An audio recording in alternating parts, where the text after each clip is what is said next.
discussion, not only because of who it does and does not protect, but for the fact it will override local ordinances that have already been passed. Michael Coyne is a successful and well-known interior designer in Oakland County. He spent countless years building his business, as well as countless years fighting for equality as a gay man.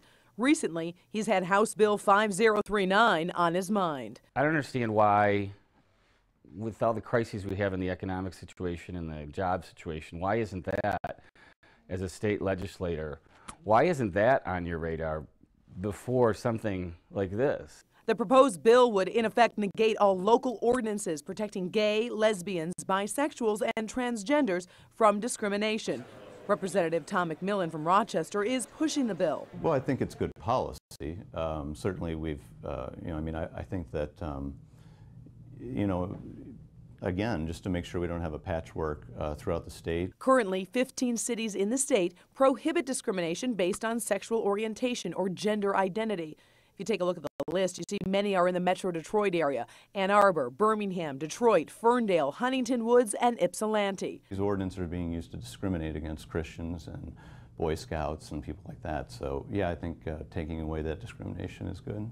Denise Brogan-Cater is the executive director of Equality Michigan. She's worried the legislation would hurt Michigan's reputation and prevent job growth. I'd like to see the leadership stand up and say, this bill is on its face unconstitutional and based in the bare desire to hurt a class of Michigan people, and we won't have that.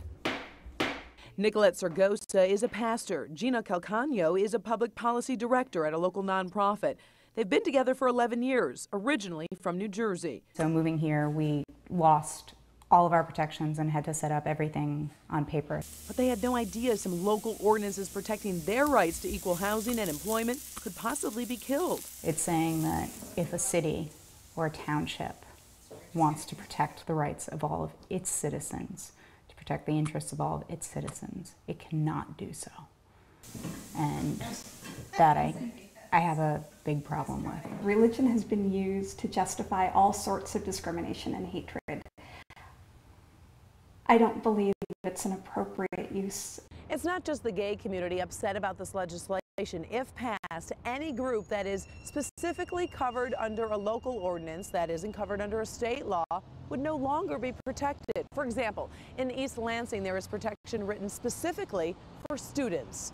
I see it as a pretty unfortunate thing for East Lansing. The community should be able to set its own norms and expectations. In the city of Detroit, there is the Civil Rights Ordinance, which besides prohibiting discrimination based on sex, race, religion, and color, it also prohibits discrimination against disabilities, gender identity, or sexual orientation. Again, those protections would be lost if the bill passes. This is a step in the wrong direction. Santiel Jenkins is a Detroit City Council person. My personal beliefs are my personal beliefs, and I should not be able to willingly force those upon other people and limit somebody else's rights based on those beliefs. But despite all the outroar, Representative McMillan is pushing on, hoping to make his bill a law. These ordinances are discriminatory against people of different faiths. Right now, House Bill 5039 is in committee, which means it's in the early stages. If it gets out of committee, then a public hearing would be held. Of course, we will stay on top of this legislation and let you know what happens. Karen Drew, Local 4 News.